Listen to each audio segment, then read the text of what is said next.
Hi everyone, my name is Stuart Finley and I'm going to be looking at the article called Me Adele. Just to begin, I want to bring you guys through what the article actually looked like. It's mostly comprised of text as well as a couple of visuals that were created by the author, and these visuals were the canvases that she created from her text analysis of the conversations that she'd had with an ex-partner in the first 4 months of the relationship compared to the last 4 months of the relationship. The author of this article was Opawe Siri-Colquhoun, and drawing inspiration from the French artist Annette Messager, she was looking for some meaning and insight into why the relationship with her ex-partner ended, and decided to create text analysis texture pieces from the text messages with their ex-partner to look back on what may have happened and what may have changed. The data that Opawe had to work with were the text messages from the first 4 months and the last 4 months of the relationship. She then converted all the text message data to JSON files, primarily just because of her comfort working with this file type.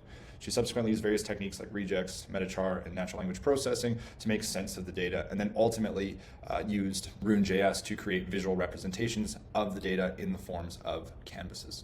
The first canvas was looking at the number of times her actual name was used by her ex-partner in a relationship versus the number of times a nickname or a short name was used. The second canvas was to look at the differences between who texted who first, and the final canvas was trying to get a sense of the quality of conversation by looking at the length of texts and words in each of their different conversations.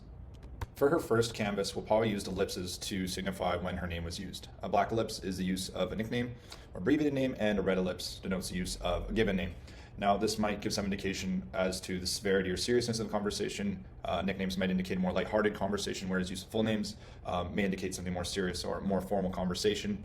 I do really like the simplicity of this first canvas. It's not difficult to understand. However, I find the use of ellipses is sort of difficult to discern, especially the color between red and black, giving a bit of a zoom into the canvas here just to see it a little better. There's only actually a few times where red ellipses were used, so it's sort of difficult to draw possibly conclusions when there's just not a huge data set. There also appears to be some missing data or a significant difference in the amount of data between the first and 4 months, so I'd be curious to know what some of the reasoning is behind there. There was fairly limited explanation from the author, Opawe, given as to interpretations of these canvases. Another thing that I wanted to jump into was there is also fairly limited description as to what names would qualify as a nickname versus what would be the full given name. Grouping these names differently may have changed the outcome of this canvas, and there may have been different results as well as possible different interpretations. Jumping into the second canvas, this is where Opawe used a vertical bar to denote that she had started the conversation and an ellipse to show that her ex-partner had started the conversation. So just looking at the two canvases, there's a very clear difference between the first 4 months and the last 4 months. Primarily, at first glance, the density is clearly not the same. Zooming in on the photo to get a little bit better view, first 4 months seems to go back and forth quite a bit, and in the last 4 months as well, it seems to be fairly even between who's starting the conversation, but definitely in the first 4 months, a way higher density. And it would have been really interesting to get some insight from Opawe as maybe some of the meanings of this, but the second part of that canvas there, the last 4 months, does seem to be fairly uniform in its distribution. There's not a lot of change, whereas it's all over and fairly convoluted in the first 4 months, but again, fairly limited insight from Opawe as to some of the meaning behind this. Going into some of the pros and cons, I thought this canvas was really easy to read. It seems to read like normal text from top left to bottom right, whereas maybe with that first canvas it was a little bit more difficult to discern how it was reading. Very clear change in density, easy to read. And what I liked about this second canvas too is it did show the existence of some unique patterns.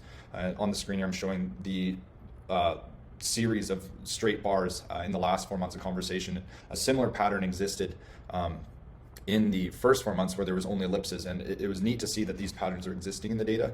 I would have really liked to have seen some interpretation and some explanation of what this could have meant in their conversation, and just some more insight from the author here.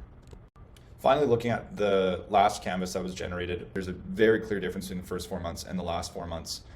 Even the first 4 months, it's fairly difficult to even discern individual conversations, whereas in the last 4 months, it's much more clear. And then the length of conversation in the last 4 months seems to increase, especially near the end, assuming this sort of reads from left to right. That could be an indication of maybe some more difficult conversations being held. Without more explanation from the author, it might be difficult to draw some of these conclusions. This is just showing a bit more of a close-up view, just because it is a little bit harder on that screen to show or to see the canvas. But on that first 4 months of the relationship compared to the last 4 months, I mean, the density is completely different. And then this is sort of similar to the second canvas, where I would be curious to know if there was maybe a change in the amount of data that was available because of these different densities, or if there was some pattern that existed that just wasn't discussed further. So I did really like this canvas, just because how clear the difference was between the first 4 and last 4 months. And I thought this was an interesting approach to try and look at their relationship and maybe to try and see what had happened and to try and some insight. But I think the shortcoming of this canvas again, was there's little to no interpretation. To conclude, after going through this article, Wapawe did provide a link to her GitHub repository, and I think this is really helpful if you want to go back and replicate some of the work that was done here. Also, I thought this was a really unique way to look back on a breakup or a difficult period of time, and I was fortunate they were able to use text analysis in this case to try and see if there was changes compared to the beginning to the end of the relationship. And I think that this does take a lot of courage to go and put this online and to really dig into the data in this way and to try and come up with some conclusions to obviously something that's very difficult for her. But as far as the actual piece goes, I thought one of the shortcomings was there were no opportunities to interact with any of the visuals. I think that would have really helped to sort of understand how to read the canvases, and I think it would have also been really interesting to have maybe some animation to really show that transition from the first 4 months to the final 4 months. I think overall this may have helped the interpretation from the readers of these canvases in general. So thank you very much for taking the time to listen to my analysis of this article.